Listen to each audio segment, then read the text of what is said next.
Tra i prodotti italiani che il ministro dell'agricoltura tedesca in visita qui a Fruit Logistica di Berlino ha assaggiato, c'erano anche i radicchi veneti, proprio così.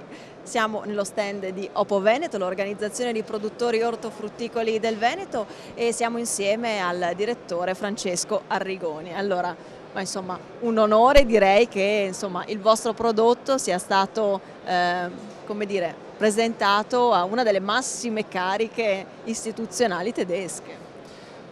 Sì, diciamo che il radicchio è più di qualche edizione che fa da protagonista.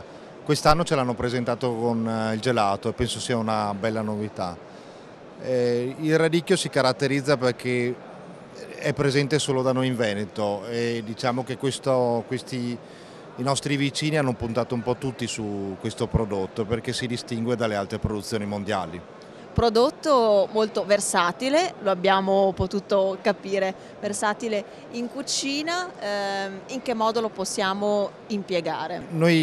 È molto versatile, infatti la ristorazione diciamo, ce lo richiede anche all'estero, soprattutto in Olanda, in Danimarca, in Germania. Sappiamo che con un radicchio di Treviso possiamo fare dall'antipasto fino appunto al gelato che abbiamo visto prima. Ristorazione, cioè, di qualità. Ristorazione di qualità, sì. Diciamo che ci sono molti ristoratori, anche italiani, che vivono all'estero, che cercano prodotti di alta qualità in Italia perché riscoprono gusti e sapori di un tempo e che vogliono proporre a una clientela selezionata. E questo prodotto ha tutte le caratteristiche per poter essere chiamato un prodotto di qualità. A determinare questa qualità c'è anche l'ambiente in cui questo prodotto viene coltivato. Opo Veneto diciamo da sempre persegue una politica di tutela ambientale dove si originano le proprie produzioni. Diciamo che da alcuni anni da questa parte hanno scelto la strada della biodiversità come un'indicazione oggettiva della qualità dell'ambiente. Questa nostra politica, questo nostro intenti li ha sposati anche la Regione Veneto, sviluppando un progetto ambienti di qualità e prodotti di qualità, anzi prodotti di qualità che provengono da ambienti di qualità. Secondo me è l'arma fondamentale vincente perché un prodotto si possa dire di qualità totale. Però a volte la qualità non basta, bisogna sapersi aggregare e organizzare, e Opo Veneto in questo ovviamente dà una mano ai produttori.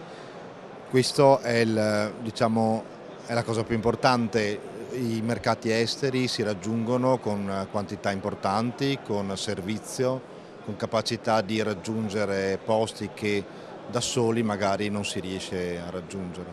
Bisogna essere presenti tutti i giorni con una qualità costante. Questo ruolo la Comunità Europea l'ha affidato alle organizzazioni dei produttori.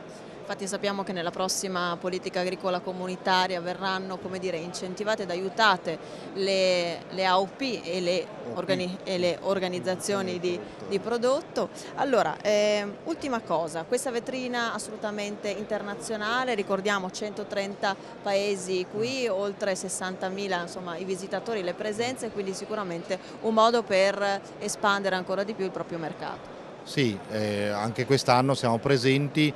I numeri sono importanti, per noi è una vetrina importante sia per i nostri clienti, quelli esteri ma non solo, e anche per avere un occhio su quello che succede un po' in giro in tutto il mondo. Insomma. È giusto guardare e controllare anche quello che fanno gli altri. Grazie a Francesco Arrigoni, direttore di Opo Veneto. Restate con noi però perché Verde Nord Est continua.